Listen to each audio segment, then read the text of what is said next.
വിവാദങ്ങളുടെ കൊടുങ്കാറ്റായി മാറിയിരിക്കുകയാണ് എമ്പുരാൻ. അതിന്റെ pre booking തൊട്ട് റിലീസിന് ശേഷവും ഒരിക്കലും പ്രതീക്ഷിക്കാതെ വിവാദ ചുഴിയിലേക്ക് വീണുപോയ എമ്പുരാൻ. അതിന്റെ മെയിൻ കാരണം മതമാണോ അതോ രാഷ്ട്രീയമാണോ? പൂർണ്ണമായിട്ടും അതിനെ നമുക്ക് അങ്ങനെ പറയാൻ പറ്റുമോ? എന്തു തന്നെ ആയാലും അഖിൽ മാരാർ എന്ന ബിഗ് ബോസ് താരത്തിന്റെ, ബിഗ് ബോസ് ജേതാവിന്റെ അഭിപ്രായം വലിയ വിവാദമായി മാറിയിരിക്കുകയാണ്. അദ്ദേഹം ഒരു ചാനലിൽ കൊടുത്തൊരു ബൈറ്റ് അദ്ദേഹം പറയുന്നത്, ഘോരമായി അദ്ദേഹം പറയുന്നത്, ഇത് ശരിക്കും ഒരു മാർക്കറ്റിംഗ് തന്ത്രമാണ്. ഒരു സിനിമ വിജയിപ്പിക്കാനുള്ള ഡയറക്ടറുടെയും എഴുത്തുകാരന്റെയും അഭിനേതാക്കളുടെയും അണിയറ പ്രവർത്തകരെയും വെറും ഒരു ചീപ്പായിട്ടുള്ള മാർക്കറ്റിംഗ് തന്ത്രമാണ് എമ്പുരാൻ ഈ ലെവലിലേക്ക് പോയതെന്നാണ് അവർ പറയുന്നത്. അദ്ദേഹം പറയുന്നത് അല്ലാതെ ഇത് ഒരിക്കലും ഒരു രാഷ്ട്രീയ കളിയല്ല, പകരം ഇതൊരു മതത്തിനെ തൊട്ടതുകൊണ്ട് മാത്രമാണ്, അല്ലെങ്കിൽ ഗുജറാത്ത് സംഭവം കൊണ്ടല്ല, ഇതൊരു മതത്തിനെ കയറി തൊട്ട് കളിച്ചതുകൊണ്ടാണ് ഇത് സംഭവിച്ചിരിക്കുന്നത്. ഇങ്ങനെ സംഭവിക്കുമെന്ന് ഇതിന്റെ അണിയറ പ്രവർത്തകർക്ക് വ്യക്തമായി അറിയാമായിരുന്നു. എന്നാൽ മാത്രമേ ഈ സിനിമയ്ക്ക് റേറ്റിംഗ് കൂടുതൽ അവർ ഉദ്ദേശിച്ച തലത്തിലേക്ക് ഇതിന്റെ കളക്ഷൻ കയറുകയുള്ളൂ എന്ന് അവർക്ക് ഉറപ്പായിരുന്നു എന്ന രീതിയിൽ കടുത്ത വിമർശനമാണ് അദ്ദേഹം എമ്പുരാനെ കുറിച്ച് പറഞ്ഞിരിക്കുന്നത്. പൗർണമി കേട്ടിരുന്നു? കേട്ടിരുന്നു. ഇപ്പം അഖിൽ മാരാർ എന്ന വ്യക്തിയെ പോലെ ഏതൊരു വ്യക്തിക്കും അവനവന്റെ വ്യക്തി സ്വാതന്ത്ര്യത്തിലുള്ള കാര്യങ്ങൾ, അവനവന് തോന്നുന്ന കാര്യങ്ങൾ പറയാനുള്ള ഒരു സ്വാതന്ത്ര്യം നമ്മുടെ നാട്ടിലുണ്ട്. അതുപോലെ തന്നെ ഈ പറയുന്ന ഡയറക്ടറിനും ഈ പറയുന്ന ഇതിനകത്തെ നിർമ്മാതാക്കൾക്കും ഒക്കെ ഉണ്ടെന്ന് ചിന്തിച്ചു കഴിഞ്ഞാൽ തീരുന്നൊരു പ്രശ്നമുള്ളതാണ് ഞാൻ മനസ്സിലാക്കുന്നത്. പിന്നെ ഇതിനെ അഗേൻസ്റ്റ് ആയിട്ട് ഒരുപാട് ആളുകൾ നിൽപ്പുണ്ട്. അപ്പോൾ ശരിക്കും പറഞ്ഞു കഴിഞ്ഞാൽ ഈ പറയുന്ന പോലെ ഇപ്പൊ ഷാരികയാണെങ്കിലും മുൻപ് നമ്മൾ സംസാരിച്ചപ്പോൾ സൂചിപ്പിച്ചു, ഇതിന്റെ സെൻസർ ബോർഡോ കാര്യങ്ങളോ ഒന്നും ഈ സിനിമയിൽ ഇത്തരം കട്ടുകൾ വരുത്തണം എന്നൊന്നും പറഞ്ഞിട്ടില്ല. പിന്നെ ആളുകളുടെ ആ ഒരു മനസ്സിനെ മുറിപ്പെടുത്തിക്കൊണ്ട് ഇങ്ങനെ പോകണ്ടെന്ന് കരുതി അവർ സ്വന്തം ഇഷ്ടപ്രകാരം കട്ട് ചെയ്യാൻ തീരുമാനിച്ചതാണ് എന്നതടക്കം പറഞ്ഞു. പക്ഷെ സ്റ്റിൽ അപ്പോഴും ഷാരിക ഈ ഒരു ഗുജറാത്ത് സംഭവം അല്ലെങ്കിൽ ഈ ഒരു സംഭവമായിട്ട് ബന്ധപ്പെട്ടാണല്ലോ ഈ കണ്ട പ്രശ്നങ്ങൾ മുഴുവൻ അല്ലെങ്കിൽ വിവാദങ്ങൾ മുഴുവൻ ഉണ്ടായത് അല്ലെ? അപ്പൊ അങ്ങനെ ഒരു സംഭവങ്ങൾ ഒരു പക്ഷേ ലൂസിഫറിനെ പോലെ അങ്ങനെയുള്ള സംഭവങ്ങളൊന്നും പരാമർശിക്കാതെ ഒരു എമ്പുരാനായിരുന്നെങ്കിൽ ഈ കാണുന്ന വലിയ വിവാദങ്ങളോ അല്ലെങ്കിൽ വർത്തമാനങ്ങളോ സംസാരങ്ങളോ ഒന്നും ഉണ്ടാവില്ല.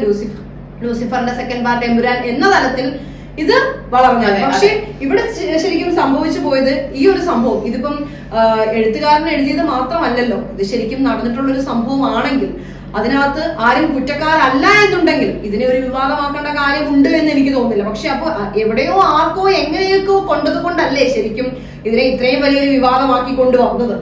അങ്ങനെ നമുക്ക് ശരിയാണ് പൗർണമി പറഞ്ഞ പോലെ ഇത് പ്രമുഖരായിട്ടുള്ള ആൾക്കാർക്കെങ്കിലും കൊണ്ടിട്ടില്ല. ഈ പറയപ്പെടുന്ന നമ്മുടെ കേന്ദ്ര പാർട്ടിക്കോ അല്ലെങ്കിൽ ഓപ്പോസിറ്റ് നിൽക്കുന്ന പാർട്ടികൾക്കോ പ്രതിപക്ഷ പാർട്ടിക്കോ നമ്മുടെ സംസ്ഥാനം ഭരിക്കുന്ന പാർട്ടിക്കോ ഒന്നും ഇതൊന്നും കൊണ്ടിട്ടില്ല. പക്ഷെ ഇത് കൊണ്ടിരിക്കുന്നത് യഥാർത്ഥ മത തീവ്രവാദികൾക്ക് തന്നെയാണെന്നാണ് അഖിൽ മാരാർ അഭിപ്രായപ്പെടുന്നത്. കാരണം ഈ പറയപ്പെടുന്ന ഹിന്ദു മുസ്ലിം സ്പർദ്ധ ഉണ്ടാവണമെങ്കിൽ ഈ പറയപ്പെടുന്ന ഈ തീവ്രവാദികൾ ഉണ്ടാവണം. വെറുതെ ഒരു മുസ്ലിമും ഒരു ഹിന്ദുവും തമ്മിൽ ഒരിക്കലും വഴക്കുണ്ടാക്കത്തില്ല, അല്ലെങ്കിൽ ക്രിസ്ത്യാനിയും ഹിന്ദു തമ്മിൽ വഴക്കുണ്ടാക്കത്തില്ല. മറിച്ച് അവർക്കെതിരെ പ്രവർത്തനങ്ങൾ ചെയ്യുന്ന ആൾക്കാരുണ്ടെങ്കിൽ അതിന് ഓപ്പോസിറ്റ് ഇതുപോലുള്ള തീവ്രവാദികൾ കൊണ്ടുവരാൻ പറ്റും എന്നാണ് അഖിൽ മാരാർ പറയുന്നത്. കാരണം ഇതിനകത്ത് പ്രമുഖമായിട്ടുള്ള നമ്മുടെ കേന്ദ്രം ഭരിക്കുന്ന ആൾക്കാരുടെ പ്രമുഖ പാർട്ടി മെമ്പേഴ്സോ അല്ലെങ്കിൽ അവരുടെ ദേശീയ നേതാക്കളോ ആരും തന്നെ ഇതിനെക്കുറിച്ച് അഭിപ്രായം പറഞ്ഞില്ല. അവരൊക്കെ അതിന്റെ രീതിയിൽ തന്നെയാണ് എടുത്തിരിക്കുന്നത്. അതുകൊണ്ട് നമ്മുടെ സംസ്ഥാനം ഭരിക്കുന്നവരും ഇതിനെ അതേ രീതിയിൽ തന്നെ എടുത്തിരിക്കുന്നത്. പക്ഷെ ഇതിൽ സംഭവിച്ചെന്ന് പറഞ്ഞാൽ ഈ ഗോദ്ര കലാപം അല്ലെങ്കിൽ ഗുജറാത്ത് കലാപം സംഭവിച്ചപ്പോൾ അതിൽ മതത്തിനെ കുറിച്ച് കൂടുതൽ പരാമർശിക്കുന്നുണ്ട്. ഈ കട്ട് ചെയ്ത ഭാഗങ്ങളിൽ മതത്തിനെ കുറിച്ച് പരാമർശിക്കുന്നത് കൊണ്ടും അത് ജനങ്ങളെ ഓർമ്മപ്പെടുത്തുന്നത് വ്രണപ്പെടുത്തുന്ന രീതിയിലായതുകൊണ്ടുമാണ് ഇത് കുറെ കൂടെ വൈറലായി മാറിയത് എന്നാണ് അദ്ദേഹം പറയുന്നത്. ഞാൻ എവിടെയോ ആരോ പറഞ്ഞു കേട്ടിട്ടുണ്ട്, പൃഥ്വിരാജ് അല്ലെങ്കിൽ ഈ സംവിധായകൻ പറഞ്ഞിരുന്നു ഒരിക്കൽ ഇതിന്റെ കോർ എന്ന് പറഞ്ഞ് ഈ സിനിമ അറിയപ്പെടാൻ പോകുന്ന ഇതിന്റെ ആദ്യത്തെ 30 മിനിറ്റുകൾ കൊണ്ടായിരിക്കുമെന്ന് അന്ന് സംവിധായകൻ പറഞ്ഞു എന്നാണ് ആ സിനിമയിലെ ഒരു അണിയറ പ്രവർത്തകർ പറഞ്ഞത്. ഇതിന്റെ പേര് ഞാൻ പറയുന്നില്ല, ഞാൻ എവിടെയോ നെറ്റിൽ വായിച്ചതാണ്.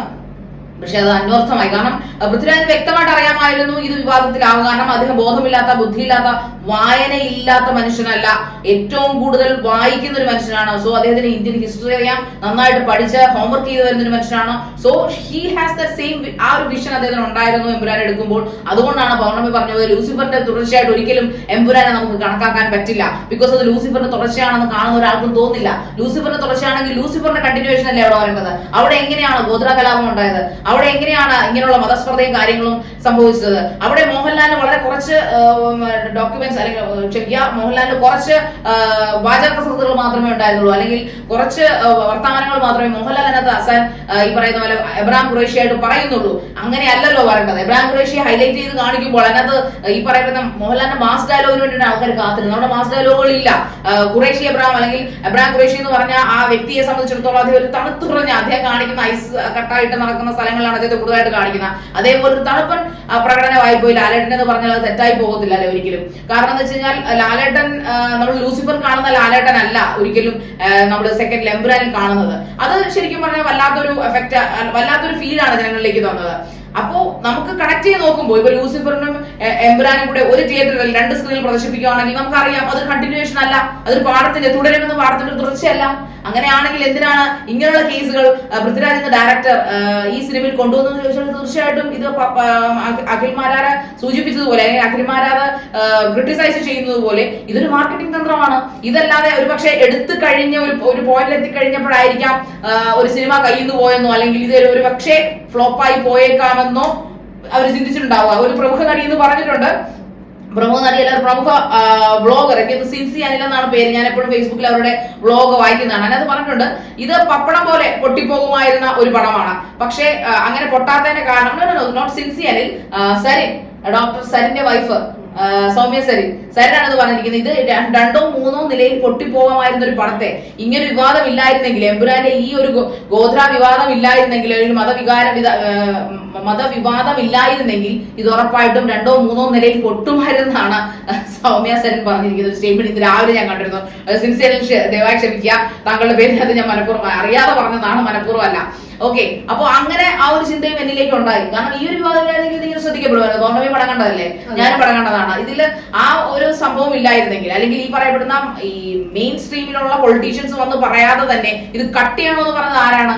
ഇങ്ങനെയുള്ള വിവാദങ്ങൾക്ക് എവിടുന്ന് ആരാണ് ഉണ്ടാക്കി വിട്ടിരിക്കുന്നത്? സത്യത്തിൽ ഇതിന്റെ മാർക്കറ്റിംഗ് തന്നെയാണ് ഇതെല്ലാം ചെയ്തതെന്ന് ചിന്തിച്ചു പോയാൽ അഖിൽമാരെ പറയുന്നതിൽ എന്തെങ്കിലും തെറ്റുണ്ടോ?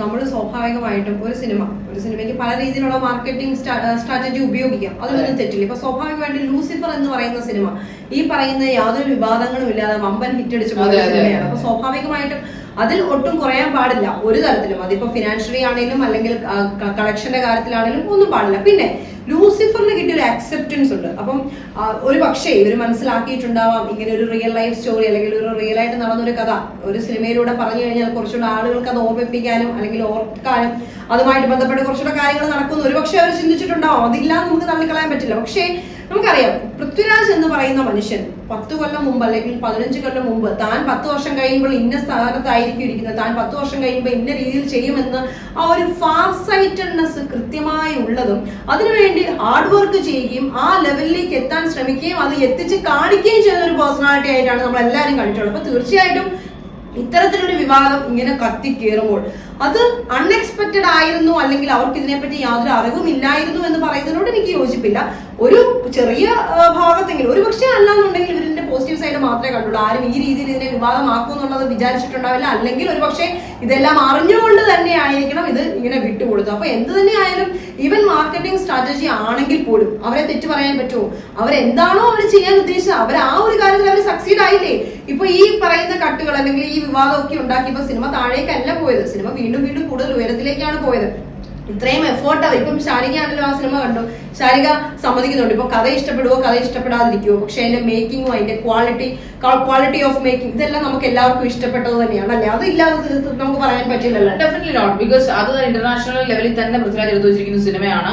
അത് അതേ മനോഹരമായി തന്നെ മേക്കിംഗ് ഇസ് ഗംഭീര. അതിന്റെ റിവ്യൂലും ഞാൻ പറഞ്ഞിട്ടുണ്ട്, എന്റെ ചാനൽ റിവ്യൂലും. സോ അതിനൊന്നും നമുക്ക് ഒരു തർക്കവുമില്ല. പക്ഷെ ഇതിനകത്ത് നമ്മുടെ അഖിൽമാരാർ പറയുന്ന ഒരു പോയിന്റ് നമ്മൾ ചിന്തിക്കേണ്ടത് തന്നെയാണ്. ഒരു ഇപ്പോ പൗർണമി പറഞ്ഞ പോലെ ക്രിസ്റ്റൽ ക്ലിയർ ആയിട്ട് അവർക്ക് ചെയ്തേ പറ്റൂ. മാർക്കറ്റിംഗ് സ്ട്രാറ്റജിയാണ്. ഒരു പടം അവർക്ക് വിജയിപ്പിച്ചേ പറ്റൂ. ഇത്രയധികം കോടികൾ മുടക്കിയത് 200 ഏറ്റവും അധികം മലയാളത്തിലെ ഏറ്റവും വലിയ ബിഗ് ബജറ്റ് മൂവിയാണ്. അപ്പൊ അതുകൊണ്ട് തന്നെ അത് തിരിച്ചു പിടിക്കുക എന്നുള്ള ഒന്നാമത്തെ കാരണം മലയാള സിനിമ പ്രതിസന്ധിയിലാണ്. 2024 ഇറങ്ങി 200 പടങ്ങളിൽ 190 പൊട്ടിയെന്നാണ് നിർമ്മാതാക്കൾ ആരോപിക്കുന്നത്. അപ്പൊ അതുകൊണ്ട് തന്നെ മലയാള സിനിമ ഇൻഡസ്ട്രി രക്ഷിക്കുക അവരുടെ ഒരു പടമായിട്ട് തന്നെയാണ് എമ്പുരാനെ കണ്ടിരുന്നത്. ആ ഒരു എല്ലാ ഭാരവും പൃഥ്വിരാജിന്റെ തലയിൽ അല്ലെങ്കിൽ അണിയറ പ്രവർത്തകരുടെ തലയിൽ ഉണ്ടായിരുന്നു.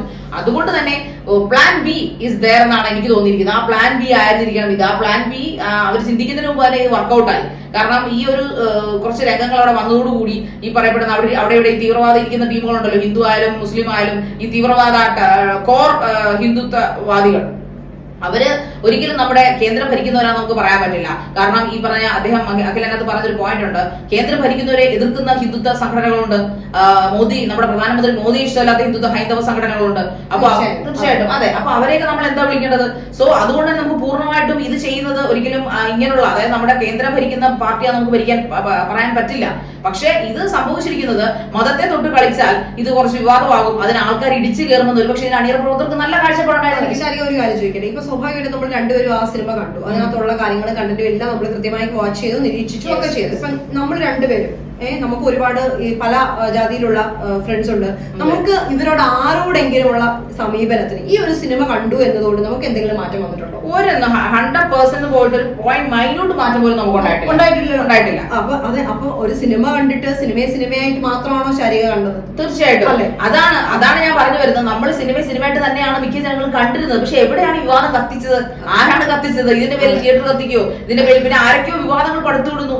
Cinema ticket എടുത്തൊക്കെയാണ്. എനിക്ക് തോന്നുന്നില്ല 6 ദിവസങ്ങൾക്ക് മുൻപ് അടിയും പിടിച്ച് തല്ലും കൊണ്ട് പരിക്കേറ്റ് ഒരുത്ത പോലും സിനിമ ടിക്കറ്റ് ക്യാൻസൽ ചെയ്ത് ഐ ഡോണ്ട് ബിലീവ്. സോ അതുകൊണ്ട് തന്നെ ഇതൊക്കെ പക്ക ഒരു മാർക്കറ്റിംഗ്. അതായത് ഇങ്ങനെയൊക്കെ കേട്ടാൽ സ്വാഭാവികമായിട്ടും ഇത് കട്ട് ചെയ്യുന്ന പറഞ്ഞപ്പോൾ, അതായത് ആദ്യത്തെ ദിവസം 100 കോടി ആയിരുന്നെങ്കിൽ പിറ്റേ ദിവസം 200 കോടിയാണ് ടോട്ടൽ 300 കോടി കയ്യിൽ വന്നു. അതായത് സെക്കൻഡ് കട്ട് ചെയ്ത പാട്ട് തിയേറ്ററിൽ എത്തുന്നതിന് മുൻപ് എനിക്ക് തോന്നുന്നു ഏതാണ്ട് 3/4 പങ്ക് മുടക്കുമുതലും അവർ തിരിച്ചു പിടിച്ചിട്ടുണ്ടെന്ന് എനിക്ക് തോന്നുന്നു. ആ ഒരു സമയത്ത് പിന്നെ ഭയങ്കര തള്ളിക്കയറ്റമായിരുന്നു. കാരണം കട്ട് ചെയ്യുന്നതിന് മുമ്പ് അല്ലെങ്കിൽ മ്യൂട്ട് ചെയ്യുന്നതിന് മുമ്പ് അതൊന്ന് കാണാൻ വേണ്ടി എക്സ്ട്രാ ഷോസ് ആഡ് ചെയ്തെന്നാണ് തിയേറ്റർ ഉടമകൾ തന്നെ പറഞ്ഞത്. പിന്നെ അതുപോലെ തന്നെ ശാരിക ആദ്യം പറഞ്ഞതിനകത്ത് ഒരു തിരുത്തുണ്ട്. അതായത് വലിയ ഉയർന്ന തസ്തികയിൽ ഇരിക്കുന്നവർക്കൊന്നും ഒന്നും സംഭവിച്ചിട്ടില്ല എന്ന് പറഞ്ഞു. പക്ഷെ അല്ല, ഇപ്പൊ ED റൈഡ് അല്ലെങ്കിൽ പൃഥ്വിരാജിന് നോട്ടീസ് അങ്ങനെയുള്ള വസ്തുതകൾ സൈഡിലൂടെ നടക്കുന്നുണ്ട്. അതെല്ലാം എമ്പുരാൻ കാരണമാണോ എന്നുള്ളൊരു ചോദ്യം പറയാൻ പറ്റില്ല. ബിക്കോസ് കാരണം മാർച്ച് 29 നോട്ടീസ് വന്നെന്നാണ് പറയുന്നത്. ഈ വന്നിരിക്കുന്നത് നേരത്തെ ഉണ്ടായിരുന്ന 3 സിനിമകളുടെ പേരിലാണ് അദ്ദേഹത്തിന്. അത് നമുക്ക് അറിഞ്ഞുകൂടാ. അത് ശരിക്കും ആദായനികുതി വകുപ്പിനോടും അതിന്റെ ആൾക്കാരോടും നമുക്ക് ചോദിക്കേണ്ടി വരും. പക്ഷെ എന്നിരുന്നാലും ഇതിനകത്ത് നമ്മുടെ അഖിൽമാരാര് പറഞ്ഞതുപോലെ ജനങ്ങളുടെ, നമ്മൾ മലയാളികളായതുകൊണ്ട് മാത്രമാണ് ഇവിടെ തിയേറ്റർ കത്തിക്കാഞ്ഞതും അല്ലെങ്കിൽ ലഹളകൾ ഉണ്ടാക്കാഞ്ഞതും ബന്ദ് ക്രിയേറ്റ് ചെയ്തത്. മറിച്ച് ഉത്തർപ്രദേശിൽ അല്ലെങ്കിൽ ഗോദ്രയിൽ കൊണ്ടാണ് ഇത് പ്രദർശിപ്പിച്ച് ഇത്രയും വിഷയങ്ങൾ ഉണ്ടാക്കിയിരുന്നെങ്കിൽ കളി മാറുമായിരുന്നു, രാജ്യം കത്തുമായിരുന്നു. കാരണം അവിടെ ചിന്തിക്കുന്ന ആൾക്കാരുടെ ഹൃദയം ഒരുപക്ഷെ ഇതിന്റെയൊക്കെ ആഫ്റ്റർ എഫക്ട് അനുഭവിക്കുന്ന കുടുംബക്കാരോ അല്ലെങ്കിൽ ഇതിന്റെ ഫാമിലീസ് ഒക്കെ അവിടെ ഇന്നും ജീവിച്ചിരിക്കുന്നുണ്ട്. സോ ഇത് കാണുമ്പോൾ സ്വാഭാവികമായിട്ടും അവരിൽ ചിലപ്പോൾ മതവികാരം ഉണർന്നേക്കാം, തീവ്രമായ വികാരങ്ങൾ വന്നേക്കാം. അപ്പോൾ നിരപരാധികൾ ശിക്ഷിക്കപ്പെടാം, ക്രൂശിക്കപ്പെടാം. അതൊന്നും നമുക്കറിയില്ല. സോ ദയവായി നമ്മൾ കലകളെ കലയായി തന്നെ കാണുക. പക്ഷെ അതൊരിക്കലും മതം കലർത്തി കാണിക്കാതിരിക്കാൻ മാക്സിമം ശ്രമിക്കുക. പൈസ എല്ലാവർക്കും വേണം, അത് നല്ലത് തന്നെ. പക്ഷെ നല്ല സിനിമകൾ എക്കാലം ഇവിടെ വിജയിക്കും, അതിലൊരു സംശയമില്ലാത്ത കാര്യമാണ്. ദിൽവാലെ ദിൽഹനിയ ലേജായെങ്കിൽ തൊട്ട് ഇന്നിറങ്ങിയ എമ്പുരാൻ വരെ വിജയിക്കും. അത് നല്ല സിനിമകളാണെങ്കിൽ അന്നും ഇന്നും സിനിമകൾ വിജയിക്കും. പക്ഷെ അതിന് ക്രൂക്കഡായിട്ടുള്ള കാര്യങ്ങൾ ഒരിക്കലും ചെയ്യാൻ ശ്രമിക്കരുത്. നമ്മുടെ രാജ്യം ഇന്ത്യയാണ്, നമ്മൾ ഭാരതീയരാണ്, അഖണ്ഡതയിൽ വിശ്വസിക്കുന്നവരാണ്. അതുകൊണ്ട് ഈ മതത്തെക്കുറിച്ചുള്ള ഓരോ കളിയും ഈ രാജ്യത്തെ വെട്ടിമുറിക്കാൻ അല്ലെങ്കിൽ ഈ രാജ്യത്തിന്റെ ഹൃദയം കത്തിക്കാൻ പ്രാപ്തിയുള്ളതാണെന്ന് ദയവ് ചെയ്ത് സിനിമ നിർമ്മിക്കുന്ന അല്ലെങ്കിൽ സംവിധാനം ചെയ്യുന്ന അണിയറ പ്രവർത്തകർ മനസ്സിലാക്കുക.